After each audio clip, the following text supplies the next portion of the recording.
তো নমস্কার।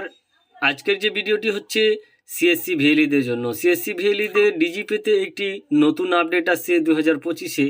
যে আপডেটে বলা হচ্ছে যে hour location is outside Jio facing out of location 20 kilometre. তো এর জন্য আপনাদের যে প্রবলেমটি কিভাবে সলভ করবেন এর জন্য একটি ছোট্ট ভিডিও। তো চলুন, ভিডিওটি যদি ভালো লাগে তো স্বপন টেক গুরু ইউটিউব চ্যানেলকে লাইক, শেয়ার, কমেন্ট এবং সাবস্ক্রাইব করবেন।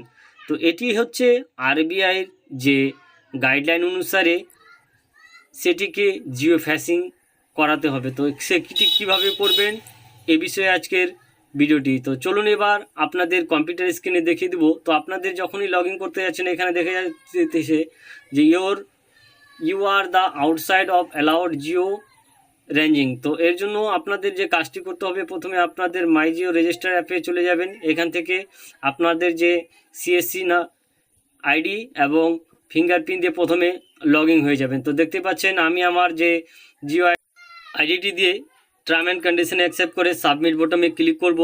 তারপরে আপনাদের যে আছে ফিঙ্গারপ্রিন্ট দিয়ে আপনাদেরকে প্রথমে লগ ইন হয়ে যেতে হবে। দেখতে পাচ্ছেন আমি আমার আইডি এবং ফিঙ্গারপ্রিন্ট দিয়ে লগ ইন হয়ে যাচ্ছে। তারপরে আপনাদের দেখে দিতেছি যে আপনাদের যে কাজটি করতে হবে সেই কাজটি কীভাবে সম্পূর্ণ করলে আপনাদের যে সেই আউট অফ রেঞ্জিং 20 কিলোমিটার দেখাচ্ছে সিএসসিতে সেটি সলভ হয়ে যাবে। তো চলুন এবার আপনাদেরকে এখান থেকে লগ ইন হয়ে আপনাদের যে কাজটি করতে হবে সেই কাজটি আপনাদেরকে করে দেখে দিতেছি। এর জন্য আমি প্রথমে লগ ইন হয়ে গেলাম। আপনাদের সামনে হয়তো ফিঙ্গারপ্রিন্টের প্রবলেমের জন্য একটু বারবার ফিঙ্গারপ্রিন্টটি মিসম্যাচ হচ্ছে। তো এবার আমি আপনাদেরকে পুনরায় আবার ফিঙ্গারপ্রিন্ট দিয়ে লগ ইন হয়ে যাচ্ছি। তারপরে আপনাদেরকে এখানে দেখে দিতেছি। তো এর জন্য আপনাদের ভিডিওটি ভালো লাগলে লাইক, শেয়ার, কমেন্ট করতে ভুলবেন না অবশ্যই।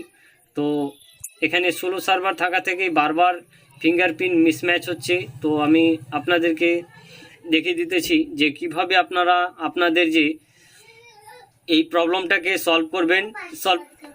সলভ করার জন্য আপনাদেরকে আমি আর লগ ইন করে প্রথমে আপনাদের দেখে দেবো। তো দেখতে পাচ্ছেন আমি লগ ইন হয়ে গেলাম। এখানে যে আপনাদের কাজটি রয়েছে, এখানে আপনাদের প্রোফাইল রয়েছে, কেওয়াইসি রয়েছে অ্যান্ড ল্যাটিটিউড অ্যান্ড লঙ্গিটিউড। আপনাদের যে কাজটি করতে হবে ল্যাটিটিউড অ্যান্ড লঙ্গিটিউড এর উপরে আপনাদেরকে প্রথমে ক্লিক করে নিতে হবে। ক্লিক করার পরেই আপনাদের এখানে সামনে আপনাদের যে ল্যাটিটিউড অ্যান্ড লঙ্গিটিউড খুলে যাবে। তো যেহেতু আমি আমারটা অলরেডি করে রেখেছি তাই দেখাচ্ছে যে application under quick check up new update, মানে অর্থাৎ বলছে যে আমারটা যেহেতু আমি করা আছে তার জন্য এইটা অপশন দেখাচ্ছে। তো